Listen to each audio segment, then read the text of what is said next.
మహిషుని తండ్రి అసురుల రాజైన రంభుడు ఒకనాడు మహిషం గేదె తో కలిసిన మూలంగా జన్మించాడు.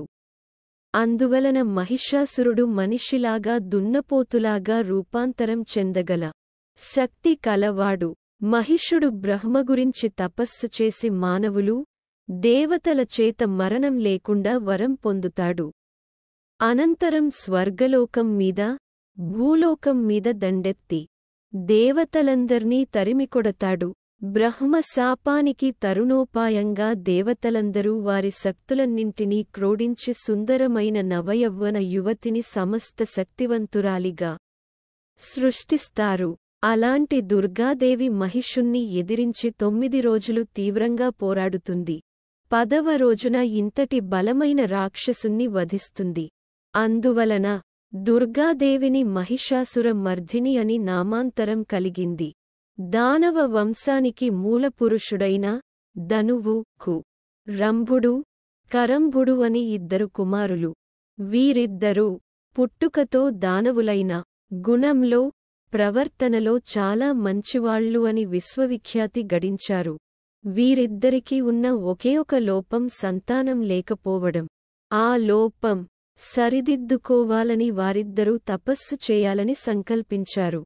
కరంభుడు పంచనదం అను మడుగులో దిగి ఒంటి కాలిమీద తీవ్రతపస్సు ప్రారంభించాడు. రంభుడు దానికి దగ్గరలోనున్న ఒక సాలవృక్షాన్ని ఎక్కి అకుంఠిత నిష్ఠతో అగ్నిదేవుని గూర్చి తపస్సు ప్రారంభించాడు. కాలంతో పాటు వారిరువురి తపస్సు కూడా వేగంగా సాగుతోంది. వారి తీవ్రతపస్సు ఇంద్రుణ్ణి భయభ్రాంతులకు గురిచేసింది.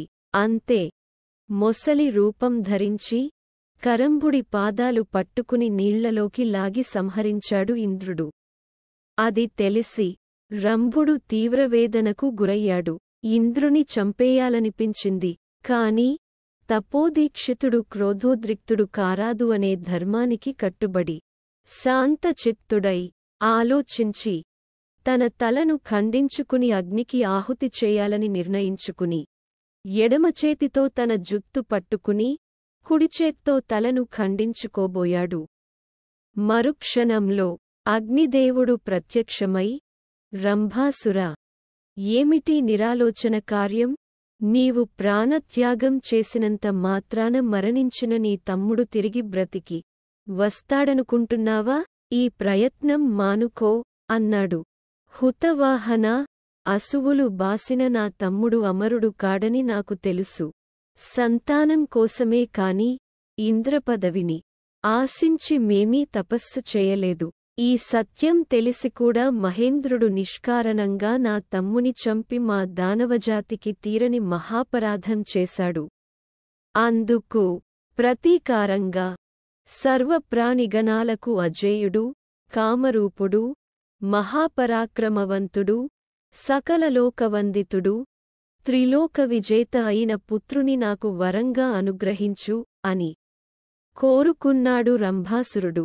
రంభాసురా, నీ మనసు ఏ కామినిమీద కామవశీభూతమవుతుందో ఆమె గర్భాన నీవు కోరుకున్న పుత్రుడు జన్మిస్తాడు అని వరమిచ్చి అదృశ్యమయ్యాడు అగ్నిదేవుడు.